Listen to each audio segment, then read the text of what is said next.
Hello, so today's video is actually going to be a response video to Casey Neistat, I believe that's how you say his name, Deaf Problems, can't really hear it, and Roberto Blake, one of my favorite YouTubers of all time. But before I get into that, real quick, I want to mention that the No More Caption shirts are back in stock through the 21st, so if you've been wanting to get one of these shirts, I'll have the link down below in the description box and in the comment that is pinned. So there's a link, you can get one through the 21st. This is not the only color available, there are a few others. So if you want to help bring awareness to proper captions on YouTube and the internet, there you go. So Casey Neistat uploaded a video about the pressure of being a YouTuber, and a couple of days later, Roberto Blake made a response video to that, and I have watched his video. I have not watched Casey's video because it's not captioned and he's not someone that I can understand very much when watching his videos. Couldn't understand him in person very well, not in videos, so I don't know exactly what all he's saying in that video.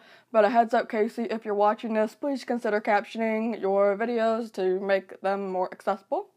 So I wanted to kind of give my own thoughts about this because Roberto did ask in his video what struggles a lot of us were facing, and, you know, I wrote some down because there's definitely some stuff, especially as somebody who's more of a marginalized creator in terms of being a deaf YouTuber. Granted, I'm gonna make a disclaimer, a little more privileged than other deaf folks, I understand, but compared to the hearing folks, that's tough. Let's get into it. One of the main things is, this is probably the one thing that makes me feel very the most, and that's the pressure to be constantly on a hustle, on a grind. And the one YouTuber I can think of, and I love this woman the most. I would not have spent money on the ring that she has if I don't even know where it is, but I was gonna wear it for this video, but I don't know where it is. But Lily, God, I respect her so much. Lily's thing, she is someone who is constantly hustling, constantly grinding, and it's just holy crap. But eventually, when you work so much, so hard,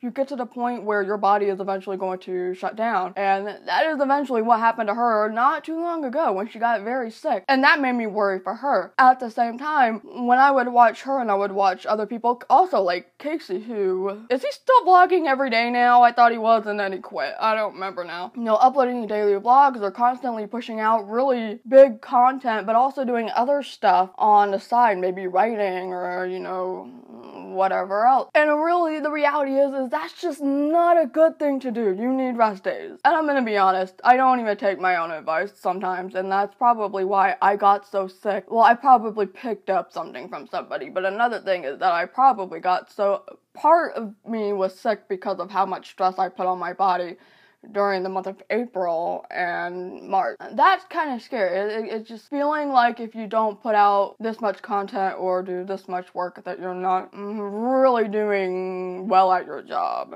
Another thing, of course, is something that everybody experiences once you get to a certain point, and that is hate comments. These are things that can happen regularly. I have plenty of YouTube friends who get this on a regular basis. Some friends get it every once in a while. I don't get them very often on YouTube, but on Facebook, oh, I see it. And then, you know, I've seen it after I did an interview, or more like Tim Cook interviewed me because I screwed up that day. But a lot of comments on 2 Apple website videos, oh man. And that's stressful. That's really, really stressful because it's like, if you didn't grow up a certain way, if you're not doing this, if you're not doing that, and sometimes people just plain old don't like you, and they want to make it known. Now, of course, there's a difference between constructive criticism and hate comments. We're not talking about comments like, hey, you can maybe get a cleaner background and maybe don't show the side of your bed. That's my own comment. But I'm just talking about like things that may just be out of your control and you're trying your best to do something and these people just aren't having it. And then of course there's stuff that's even worse, that, you know, the kill yourself comments, drink bleach comments, slurs, and all kinds of stuff. You are one person against an army of people is what it feels like. There are so many people watching you. It can be difficult. You're just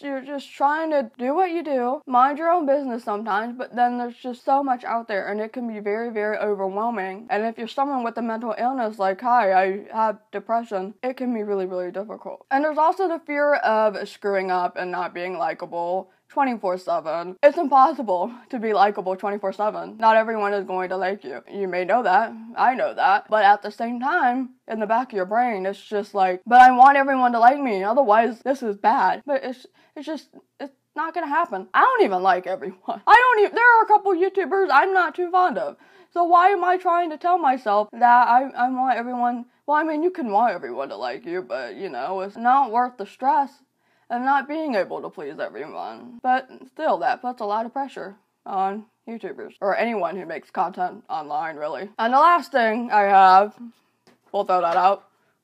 The whole comment of it's easy to be a YouTuber. I touched on this briefly in my previous video about being bad at YouTube. If you're just taking a really quick iPhone video, smartphone video, and then uploading it straight to the internet, you might have it in vertical mode and whatever, and you're not doing any editing, and you're not doing this as like part of your income, as part of your career, or trying to like push your career or whatever, it's probably gonna be easy to be a YouTuber. But when we're talking about YouTuber, we're talking about people like me, like Casey, like Roberto, you know, the people who put in so much work planning the videos, making sure equipment is decent, the lighting is decent, the writing, whatever, and then putting it up there, making sure everything in post looks good, and then the promotion. It doesn't take 5 minutes of time. It takes so much longer. And you're essentially trying to be an entertainer or an educator or whatever, so you have to make sure that these people are entertained,